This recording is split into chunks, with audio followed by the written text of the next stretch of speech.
Absolute Mahakavya. We're taking a truly epic deep dive into the 42-year evolution of anime's ultimate Yoda, literally the greatest warrior to ever grace our screens. Today, we're tracking the complete history of Goku, following his incredible journey from, just a curious little kid with a monkey tail back in 1984, all the way to the absolute god-level martial artist we're seeing as we head into 2026 and beyond. So let's get right into it. What actually makes Goku the most iconic anime hero of all time? I mean, is it his overwhelming physical strength, or maybe those iconic planet-shaking energy blasts? Actually, no. As we're going to see throughout this explainer, his true greatness lies in his enduring, resilient spirit. It's that massive evolution from a primal, aggressive fighter into a master of divine tranquility that makes him so incredibly compelling. Section 1.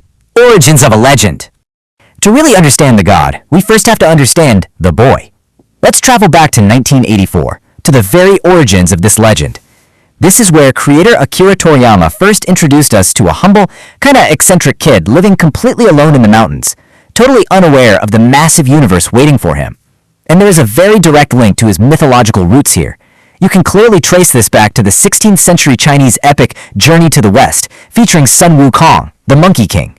Comparing that to Toriyama's very first draft of Son Goku, the inspiration is just unmistakable. Toriyama brilliantly blended this ancient monkey-tailed, playful design with the high-octane martial arts cinema of legends like Jackie Chan and Bruce Lee. Actually, he originally designed Goku to look completely like a monkey before his wife urged him to make the character look more human. But here's an absolutely crucial character shift that I think a lot of fans forget. Early on, Goku was essentially a ruthless killer. No, seriously, in the original series, he wiped out the entire Red Ribbon Army without even batting an eye. It actually wasn't until he met the gentle android 8 that Goku was taught the true value of mercy and compassion, and that single lesson changed his trajectory forever. It transformed him into a hero who would eventually offer second chances to universe-threatening tyrants like Frieza. Section 2. Embracing the Saiyan Heritage. As we enter the intense, super action-packed Z era, the entire foundation of Goku's identity gets ripped away. He discovers he isn't just some eccentric human with a tail, he's actually part of a brutal, extraterrestrial warrior race. He learns his birth name is Kakarot, and at first, he completely rejects this violent Saiyan bloodline. But when his signature monkey tail is permanently lost, which was a massive shift for his character by the way, he's forced to stop relying on those primal ape-like traits. Instead, to protect his friends in the universe, Goku has to slowly accept his heritage, eventually mastering the absolute limitless potential of his alien biology. Section 3. The Golden Transformations.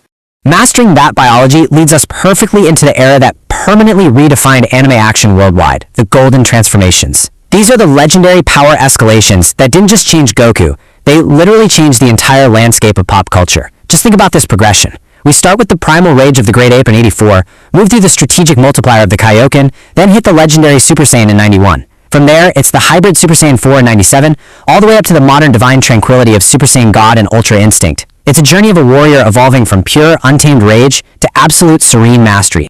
But we really have to talk about the turning point. The Super Saiyan catalyst on planet Namek. Triggered by sheer rage and the tragic loss of his best friend against Frieza, this form shifted his combat style entirely. He went from grounded, hand-to-hand martial arts to massive, screen-shattering ki blasts. But get this, here's an amazing behind-the-scenes fact. The iconic blonde hair? It wasn't actually some deep thematic choice. Toriyama chose it to save his assistants the immense time and effort of coloring Goku's hair solid black on every single manga page. Crazy, right? Oh, and those piercing, slanting eyes? They were directly referenced from Bruce Lee's paralyzing glare. So the real takeaway here is this. Goku is so often accused of having a flat character arc, but that couldn't be further from the truth. As his physical power escalated, his emotional maturity grew right alongside it. I mean, he went from a boy fighting just for fun to a man sparing deadly enemies like Vegeta, to a leader trusting former villains like Android 17 with the literal fate of the multiverse. He actively tried to pass the torch to the next generation, sacrificing himself to let his son Gohan take the lead, and eventually flying off to train Oob. Section 4. Reaching the Divine Realm. Which brings us to the modern era of the story.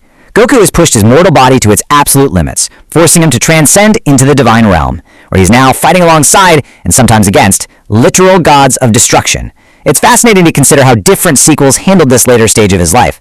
In Dragon Ball GT, we get a wise, 50-something-year-old man who gets magically trapped in a child's body. Now contrast that with Dragon Ball Super, where he remains physically an adult, but often acts incredibly childish and naive while ascending to godly forms. Both sequels explore completely different facets of his personality. GT highlights his grandfatherly wisdom, while Super heavily leans into his battle-hungry innocence. But Super also gives us the absolute philosophical peak of his power, Ultra Instinct. Remember how Super Saiyan required pure rage? Well, Ultra Instinct demands the exact opposite. It requires complete emotional emptiness. Goku literally has to let go of everything so that his body can move and react completely independently of his mind.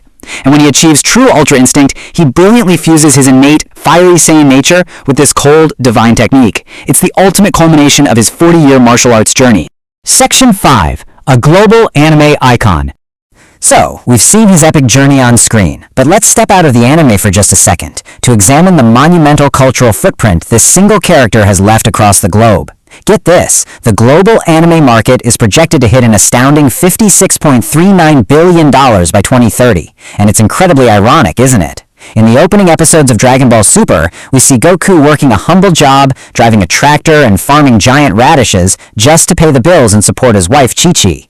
Yet, in the real world, his franchise is a financial titan driving a multi-billion-dollar global industry. 300 million. That is the staggering number of Dragon Ball manga copies sold worldwide. It places him right in the top echelon of all-time best-selling print media, proving his absolute dominance goes way beyond just television. And that dominance was there at the very dawn of the digital age too. Back in the year 2001, the name Goku generated an incredible 4.7 million daily searches on the Lycos search engine. He was the most searched term on the entire internet. That shows that before social media even existed, Goku was already breaking the internet. And his legacy extends far beyond just anime fans. Goku directly inspired the creators of massive hits like Naruto and One Piece. Global athletes like tennis legend Rafael Nadal have cited Goku's never-give-up attitude as a core childhood motivation. And we absolutely have to mention the legendary Masako Nozawa, who has voiced Goku with total dedication in Japan since 1986. His impact is so profound that the Japan Anniversary Association officially declared May 9th as Goku Day, a literal national honor. As a towering visual representation of his larger-than-life global status, in 2018, Goku made history. He became the very first manga character to ever have a giant balloon at the Macy's Thanksgiving Day Parade in New York City, towering over the streets in his Super Saiyan blue form. It was a profound statement, really. Anime had truly taken over the world, and Goku was leading the charge. This quote beautifully summarizes the thematic core of his entire existence. Victory is always possible for the person who refuses to stop fighting. Throughout all the power levels, the glowing hair, the divine techniques, Goku's true strength has always been his unbreakable perseverance. He represents the very human desire to constantly improve, to push past our limits, and to meet every single challenge with a smile. Which leaves us with this final thought to wrap up our Kahani today. We've tracked 42 years of unparalleled evolution. But with Dragon Ball Daima and new chapters of his life continuously unfolding toward 2026 and beyond, the journey is far from over. So I have to ask you, what incredible limits do you think Goku will break next? Thank you so much for joining me on this incredible ride. Keep pushing your own limits, and I'll catch you next time.